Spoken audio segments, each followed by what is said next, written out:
కొంతమంది కొంచెం నిదానంగా పోవచ్చు. అయితే కష్టాలు వచ్చినాయంటే సుఖం వస్తుందని అర్థం.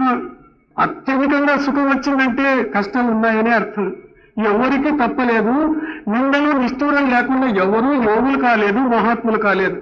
రాముడు అనుభవించినాడు, కృష్ణుడు అనుభవించినాడు, మహమ్మద్ ప్రవక్తే కాదు 1,80,000 మంది పైగంబరు అనుభవించినారు. గురునానక్ అనుభవించినాడు, బసవಣ್ణ అనుభవించినాడు. తప్పదు. నిస్వార్థమైనటువంటి సేవ చేసేవాడు షిరిడి సాయిబాబా. ప్రతి వారి దగ్గర పోతుండే ₹2 అనేవాడు. ₹2 దక్షిణకి ₹2 తేవలేవాడు. పగలంతా అంతా కలెక్ట్ చేసేవాడు, సాయంకాలం పంచేవాడు. బీదవాళ్ళని పిలిచి తీసుకో తీసుకో తీసుకో, నీ డబ్బులు ఏమా, నీ బీదవాడు తీసుకో. ఒకవైపు నుంచి తీసుకుంటున్నాడు, ఇంకొక రాత్రి జేబు ఖాళీ సాయిబాబాది. ఇంకొకటి పోయి పిచ్చి పెట్టేవాడు. ఏం తప్పులేదంటుండే సాయిబాబు. అన్ని కలిపేవాడు. ఆ ఆశ్రమంలో ద్వారకమైన ఉండేవాళ్ళంతా పెట్టేవాడు, తినండి. చివరిని గోగి తాను తినేవాడు. అచ్చాయే అచ్చాయే, ఖాలేవు ఖాలేవు. నిస్వార్థమైనటువంటి సేవ అది. అక్కడ స్వార్థము లేదు. గురువులు ఈ రీతిగానే ఉంటే దైవాంశ సంభూతులు అవుతారు అని షిరిడి సాయిబాబా శ్రద్ధ సబరి అనే శక్తుల ఆధారంతో మాకు పాఠాలు నేర్పుతున్నాడు. ఎంతమంది నేర్చుకున్నాము శ్రద్ధ కూడా. ఈ రోజు సాయిబాబా వరమే లేకుంటే ఏం సాయిబాబా ఏమిస్తాడు? ఈరోజు దేవుని పట్టుకుంటాడు. ఇంకొక బాబా బాగా వరమిస్తాడంట, ఆ బాబా దగ్గర పారు. ఆ బాబాని ఇచ్చిపోయాడు. ఇంకొక బాబా బాబా బాబా బాబా బాయ్ బాయ్ పడుకోండి. శ్రద్ధ లేదు. కష్టాల్లో ఓర్చుకునే రోజుగా, కష్టాలు రాకూడదా, మూలం ఇష్టం రాకూడదా, అది మనకు పెట్టిన పరీక్ష అనుకోండి. ఈ పరీక్షల్లో జయించేదానికి ప్రయత్నం చేయండి. అంతిమ విజయం మీదే. మీకు ఓడించే శక్తి ప్రపంచంలో దేనికి లేదు, ఎవరికీ లేదు. గురువు ఈ రీతిగా ఉండాలి. మరి ఏ కాలంలో ఎటువంటి గురువులు ఉన్నారు? ఒక కంసలైన కంసల పని చేస్తూ ఉన్నాడు. ఒక చిన్న దృష్టాంతం చెప్తాను చూడండి. కాలం ఆ రీతిగా ఉంది కాబట్టి చెప్పవలసి వచ్చింది, తప్పుగా భావించొద్దండి. Please don't misunderstand me. కంసల పని చేస్తున్నాడు.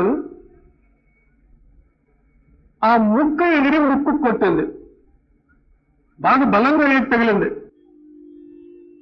రక్తం బాగా. ఆ బాధను తట్టుకోలేకపోయినాడు. ఆ సీస ముక్కు వచ్చి బాగా పడింది, విరిగింది. ఎందుకు విరిగింది? బాధ అయిపోయింది. ఒక రోజంతా రెస్ట్ తీసుకున్నాడు, రక్తం కారుతుంది. సరే, పెద్ద పట్టణానికి పోయి పెద్ద డాక్టర్ చూపించాలి. ఎంఎస్ ఎండీనో ఏమేమో ఫారిన్ టైంలో డాక్టర్ దగ్గర పోయినాడు. పోయి చూపించినాడు. చాలా సీరియస్గా ఉంది పరిస్థితి, 2 రోజులు ఇక్కడే ఉండాలా, దానికి ఏమేమో చేయలేను అన్నాడు. దానికి బాగా రిపేర్ చేసి దానికి ఏమేమో మందేసి ఇంజక్షన్లు వేసి దానికి కట్టేసినాడు. ఇది 1 నెల రోజులు తీయద్దు, ఇది లేదంటే సెప్టిక్ అవుతుంది, నీకేమేమి కావాలో అది అయిపోతుంది అన్నట్టు భయపడిచ్చినాడు. సరే అని ఫీజు ఇచ్చినాడు. ఇంటికి వచ్చినాడు. రాత్రి ఇంటికి చేరుకున్నాడు. భార్య చూసి భయపడింది. ఎవరు ముసుగుపీరుడు వచ్చినారా దొంగతనం చేసేయగలుగుతుంది. కిటికీలను చూసిండు. బాగా కట్టుకున్నాడు. వాకిలితీ అని స్వరం చూసి నా భర్తదే, అయితే అవతారం చూస్తే వేరే రీతిగా ఉంది. ఎవరంటే నేను వాకిలితీ అని బట్ట తీసి చూపించినాడు కదా, మళ్ళా కట్టుకున్నాడు. వాకిలి తీసింది. ఏమండి ఏమైంది? ఏమైనా చాలా సీరియస్ అయిపోయింది, ముక్కు ఎరిగింది, డాక్టర్ ఏమో చేసినాడు, దానికి 1 నెల వరకు తీయకూడదంట. ఇంకా నేను కన్సల్ట్ పని చేసే సాధ్యమే కాదు. మళ్ళీ ఏం చేయాలండి? తిన్నాము, అట్లే కూర్చున్నాము. మరుసటి రోజు ఏం చేసినాడు? ఇంట్లో పని లేదు, వసారా ఉంది, వచ్చి ఊరికి కూర్చున్నాడు. చాలా చింత చేస్తున్నాడు. నెల రోజులు అయితే ఎట్లా గడాలి సంసారం? డబ్బుండేవి, అప్పులు పుట్టవి, ఎట్లా చేయాలని ఊరికి కట్టుబడి కూర్చున్నాడు. ఒక అమ్మ చూసింది. అవును, ఈయన 2-3 రోజులు ఊర్లో ఉండేది, ఎక్కడ పోయింది ఈయన? మళ్ళా మౌనంగా కూర్చున్నాడే ఇంట్లో. స్వామి ఏమైనా అయిపోయినాడో ఏమో, అవతారం చూస్తే అట్లే మౌనంగా కూర్చున్నాడు. ఆ రమణ మహర్షిని లాగా బుద్ధునిలాగా కూర్చొనేసినాడు, ఊరికే కూర్చున్నాడు. ఆయన చింత ఆయనకు పట్టింది, ఏం ఆలోచన ఎమ్మకు పట్టింది. పోయి పక్కింట పెద్దమ్మా పెద్దమ్మా అనేది. ఏమి ఆయన కంసలాన్ని పెద్ద స్వామి అయిపోయినాడు అని. అవునా? ఏమి అంటే ఆ కన్ను చూడి, ఆ కథ చూడి, ఎప్పుడు కన్ను మూసుకొని ఉంటాడు. ఆ ఏం యోగంలో ఉంటాడు, ఏం కథ. పెద్దమ్మ పోయి చిన్నమ్మని చెప్పింది, చిన్నమ్మ పోయి నడుపుమని చెప్పింది. మా అమ్మలక్కలు అందరూ మాట్లాడుకునింది, స్వామి పెద్ద స్వామి అట్లా. అప్పుడు ఏమైంది, ఒక ఆయన పాపము కానుపు విషయంలో ఆయన చాలా బాధపడుతోంది, కానుపు జరగడం లేదు. ఈ అమ్మలక్కలు అంతా వచ్చినాయి, ఆ స్వామికి దూరం నుంచి మొక్కుండ్రి. నేను ఎట్లా మొక్కుతున్నాడని ఆశ్చర్యంగా చూస్తున్నాడు ఈయన, ఏం చెప్పడం లేదు. ఎగాదిగా వాళ్ళని చూస్తున్నాడు ఈయన. వాళ్ళు మొక్కరి. ఒక ఆయన వచ్చి నిండుకడు నీళ్ళు తీసుకొచ్చి స్వామి దగ్గర పెట్టా, కొంచెం అట్లే కూర్చొని ఆయన గ్లాస్ వైపు చూస్తున్నాడు, ఆయన వైపు చూస్తున్నాడు. ఏమిది అర్థము? ఇంకా రోజు దగ్గరకు వచ్చాను, స్వామి దీన్ని ముట్టు అని. ఇట్లానే అని. ఎందుకు అని? ముట్టు స్వామి ఊరికి చాలా కష్టాల్లో ఉంది, ముట్టు అని. ముట్టు అంటే ఊరికి ఎట్లా ముట్టా, అంతే చాలు స్వామి అని. అది తీసుకుపోయి ఆయనకి తాపింది, త్రాగి 5 నిమిషాలు కాలిపోయింది. ఆ ఊరు ఉండేది 200 ఇండ్లు. ఇంటికి విషయం తెలిసిపోయింది. చాలా కష్టమైపోయిండే కానుపు. ఆ స్వామి ముట్టే ఇట్లా ఆ గ్లాస్ లో ఏమంటే మొట్టను ఆ తెచ్చి తాపేస్తే వెంటనే కానుపు. అంత పవర్ఫుల్, చాలా పవర్ఫుల్. ఇంకా భర్తలకు ఇంజక్షన్ ఎక్కించిన వాళ్ళే ఆడవాళ్ళు. ఏమంటే మీరు అక్కడ ముక్కనుకోండి, ఇంకా ప్రతి దినము ఉదయం వచ్చేది కట్ట మీద కూర్చోలేదు, ఊరికి కళ్ళు మూర్చుకుని కూర్చోలేదు. ఎవరైనా వస్తే వాళ్ళు చూస్తూ ఉండేది, మాటల్లో వినలేదు. ఇంకా 4 రోజులు 5 రోజుల తర్వాత ఒకరు 5 రూపాయలు వేసి, ఒకరు 10 రూపాయలు వేసి, ఒకరు 20 రూపాయలు వేసి, 50 రూపాయలు వేసి, 100 రూపాయలు వేసి, ప్రతి దినం అయితే డబ్బులు వేసిందే పక్క ఊరికి, ఆ ఊరికి, ఈ ఊరికి ప్రచారం. పెద్ద ఊరి ఈయన డబ్బులు ముట్టడినా రాత్రి 9-10 గంటల వరకు ఊరికే కూర్చోనేది. అందరూ వెళ్ళిపోయిన తర్వాత అన్నీ రాసుకునేది. అది లోపు ఇంటి వంటింట్లో పోయి కూర్చొని పెన్నాలను పిలుచుకొని వాటిలు వేసుకొని ఎంచి డబ్బులు. రాత్రి 2 గంటల వరకు డబ్బులు నోట్లు తీసేది, చిల్లరలు తీసేది, రూపాయలు, 10 రూపాయలు. ఇప్పుడు ఎంత ఆదాయం? ఇప్పుడు 2000. రేపు 3 గంటలు వస్తాను చూడండి, నేను ఇంకా జోరుగా కూర్చుంటాను నేను. మరుసటి రోజు మళ్ళా ఇంకా వేషభూషణాలు తయారైపోయా, కాఫీ డ్రెస్ కుట్టించుకునే వేషభూషణాలు ప్రారంభమైపోయా. ఎవరన్నా 5 రూపాయలకి వేస్తే ఎప్పుడు ఇట్లు చూస్తుండేది, ఇట్లు చూసే 10 రూపాయలు వేస్తుంటాడు.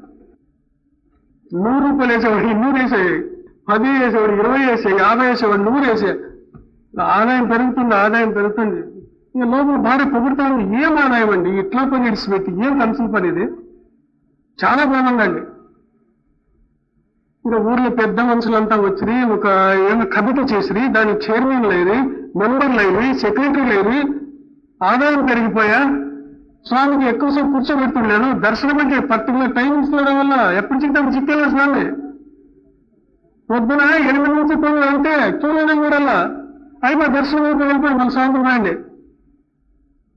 దర్శనానికి ఇంత ఫీజు, కాళ్ళు ముట్టుకుంటే ఫీజు, కాళ్ళ కడిగితే తలకాయ కడిగితే ఫీజు, కాళ్ళ కడిగితే ఫీజు. ఆదాయం పెరిగిపోయా. వీడు ఒక బుద్ధిమంతుడే, కంసలైనా బుద్ధిమంతుడే. ఒకరోజు భార్యతో మాట్లాడతాడు, చూడే 3 నెలలు అయిపోయి వ్యాపారం బాగుంది, ఇది మాగిపోయిన బాగా కబడి నాకు, ఇప్పుడు చూస్తే మర్యాద కూడా నాకు, నా గుర్తు రొట్టయితే బాగా కొడతాను వీళ్ళు నన్ను, కాబట్టి నువ్వు వచ్చిన డబ్బుతో నేను హాయిగా ఉండు, నేను వేరే ఊరు పారిపోతాను అని. ఇంకా 3 నెలలు నడుస్తుందండి, ఎందుకు ఆత్రపడతారే? వీళ్ళ మనస్తత్వం నాకు తెలుసు, రేపైనా పట్టుకుంటారు. ఊరు ఎవరైనా పట్టణం పోతే డాక్టర్ చెప్పారో చెప్తాడేమో, మనకేం కాలేదు, ముక్క తెలియదు నేనే ట్రీట్మెంట్ ఇచ్చినానంటే గతి అధోగతి అవుతుంది. ఊరంతా ఊరికి ఊరంతా బాగా నేను వస్తాను, మళ్ళీ 6 నెలలకి 8 నెలలకు వస్తాను, మళ్ళీ గంట కట్టుకొస్తాను, ఉత్తుతాను రాను. సరే తెల్లవారుగానే గాడి ఇడిచిపెట్టా, బ్యాగులు అన్ని పెట్టుకుని వెళ్ళిపోయా. ఎవరు చూడనటువంటి ఊళ్ళో పోయి ఒక పెద్ద చెట్టు ఉంది, ఆ చెట్టు దగ్గర పోయి అదే అవతారంతో కూర్చొని ఊరిలో ఇంతగా చూసారు ఎవరైనా అని. ఆ ఊరిలో ఎవరో ఒకడు ఆ స్వామికి ఆ ఊరు దర్శనం చేసుకున్నాడు. ఎవరైనా అని అడిగితే వీరు చెప్తున్నారు, పెద్ద స్వామి అయినా, చాలా పెద్ద స్వామి, మా ఊరి అదృష్టము మా ఊరికి వచ్చినాడు, మీరు బాగా మా ఊరు పెట్టుకున్నాం ఆ స్వామిని. ఇంకా అక్కడ కూడా కూర్చొని మొదలయ్యే స్టార్ట్ అయ్యి ఇంకా వ్యాపారం మొదలైంది. 5, 10, 50, 100 ఇంకా ఆ ఊర్లో వాళ్ళు వీళ్ళు బ్రహ్మచారులు వచ్చి స్వామి సేవ చేస్తానని చెప్పి స్వామికి సేవ చేసి మొదలుపెట్టారు. 3 నెలల, 6 నెలల, 8 నెలల సేవలు బాగా జరుగుతుండే. మంచి మంచి ఆహారము, లోపల ఏమేమి తింటాడో ఏమేమి తాగుతాడో బయటే వచ్చి కూర్చుంటాడు. ఆంతరంగికం స్టార్ట్ అయిపోయేది. చాలా ఆనందంగా ఉన్నాడు. దానిలో శిష్యుడు చాలా రోజుల నుంచి సేవ చేస్తున్నాడు. ఒక రోజు వచ్చి స్వామితో అడిగారు, స్వామి మీరు ఎట్లా ఈ స్థితిని పొందినారు, ఎంత పెద్ద యోగులు అయినారు కదా, నాకు కూడా మంత్రోపదేశం చేయండి, నేను కూడా సాధన చేసి ఆ లెవెల్కి రావాలి. నేను కళ్ళు ఎడుస్తున్నాడు స్వామి. ఏం తెలుసని చెప్తాడు. ఇంకా ఎటువంటి చిక్కు ప్రశ్న వేస్తున్నాడు కదా వీడు. ఇట్లా అంటాడు, అట్లాంటి ఎడిచలేదు స్వామి, మీరు నా పైన అనుగ్రహం చెప్పాలి నాకు, పేపర్ పెన్ రాస్తాను అని. ఇది చాలా కష్టతరమైనటువంటి పని, ఇది దీన్ని మనసులో పెట్టుకోవద్దు అని రాసి, కష్టమైన నాకు ఇష్టమే స్వామి, ఎటువంటి పరీక్ష అయినా పెట్టండి, నాకు కావాలది, నాకు ఉపదేశం ఇవ్వండి. ఇప్పుడు ప్రతిరోజు అడుగుతున్నాడు. ఒక రోజు అని పేపర్లో రాసి, అమావాస్య రోజు రాత్రి 12 గంటలకు నీకు ఉపదేశం ఇస్తాను అని. చాలా ఆనందమైపోయా. అయితే ఆ సమయంలో నీవు తప్ప ఎవరు ఉండకూడదు అని. చాలా సంతోషం. దీనికి వస్తువులు ఏమేమి కావాలో రాసినాడు. పండ్లు, పూలు, మళ్ళా అక్షంతులు, మళ్ళా కుంకుమ, విభూతి, ఒక పెద్ద కత్తి తీసుకురా అని రాసినాడు. పండ్లు సరే, పూలు సరే, కుంకుమ సరే, అక్షంతులు సరే, కత్తి ఎందుకు రాసినాడు? నాలో ఎంటుకలు ఎక్కువ ఉండవు కదా, అదేమన్నా దొరుకుతాడేమో స్వామి, అదేమన్నా ఉండొచ్చు, అదేమన్నా ఆచారం పద్ధతి ఉండొచ్చు. అయితే అమావాస్య ఇక్కడ ఎవరు ఆ గురువు కూడా అమావాస్య రోజు రాత్రి 12 గంటలకు మనకు అనుమానాలు కొంచెం స్టార్ట్ అయ్యాయి. వాళ్ళు ఎవరు ఉండకూడదు ఆశ్రమంలో అంటున్నాడు. కొంచెం ధైర్యం వస్తుంది, కొంచెం అనుమానం ఉంది, ధైర్యం ఉంది, అనుమానం ఉంది, ఏమన్నా కానీ అమావాస్య వచ్చింది. దీనికి ఆనందం అవుతుంది శిష్యుడికి, గురువుకు బాధ అవుతా ఉంది. రాత్రి 8 గంటలకు అందరినీ పంపించేసినారు. గురువు భోంచేసినాడు, ఆయన భోంచేయమన్నాడు. సరే, ఇంకా 12 గంటల దగ్గర మధ్యరాత్రి ఉంది, పోయి స్నానం చేసుకురాపో అని. స్నానం చేసా, మెయిన్ గేట్ వేసేసేయాలి. వాడు వేసేవాడు, లోపల వాటిని కూడా మూసేయాలి, అది మూసే. ఇంకా లోపల ఉండేది గడి వేసేయాలి. వేసినాడు, వచ్చి కూర్చొని ఎవరు కూర్చున్నాడు,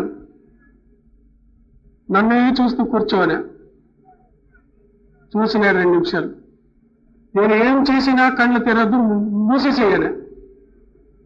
కళ్ళు మూసుకొని వెంటనే కత్తి తీసుకుని ముక్కు కోసేసి, ముక్కు బాగా కోసేసేసి వాడు మొత్తుకుంటున్నాడు, కొట్టుకుంటున్నాడు. స్వామి స్వామి అని బట్ట తీసేసి, నీ కాక ఇదే అయింది. ఇదే నా ఉపదేశము. నేను సొంతంగా శిక్ష వేసుకుంటే కంచెలు పని చేస్తూ నువ్వు వద్దు వద్దంటే వింటయా, ఇంత ఉపదేశం ఇదే. రేపు నా జతలో నా పక్కన నువ్వు కూడా కూర్చో, చిన్న స్వామి నువ్వు. ఈ విషయం ఎవరైనా చెప్తే చంపేస్తాను నిన్ను. మా ఇద్దరికి తెలిసిందల్లా వ్యాపారంలో 1/2 ఇదే. ఎంత వినాలే పెట్టి మరుసటి రోజున పక్కన చిన్నస్వామి కూర్చొని, ఇంకా చిన్నస్వామికి పెద్ద స్వామికి ఎన్ని దినాలు కలిసి ఉంటారు బాబు. నా డబ్బని నాది ఇంతని నీదింతని లోపల కొట్లాట వల్ల డబ్బు అన్ని పనులు చేస్తుంది. చిన్నస్వామి నలుగురికి చెప్పేశా, ఆ ముక్కు జమ చేసేసినారు నాకు అని.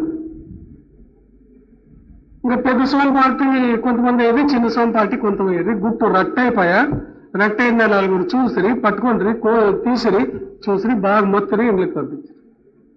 కాబట్టి గురువు అనేవాడు నిరాశాపరుడై ఉండాలి.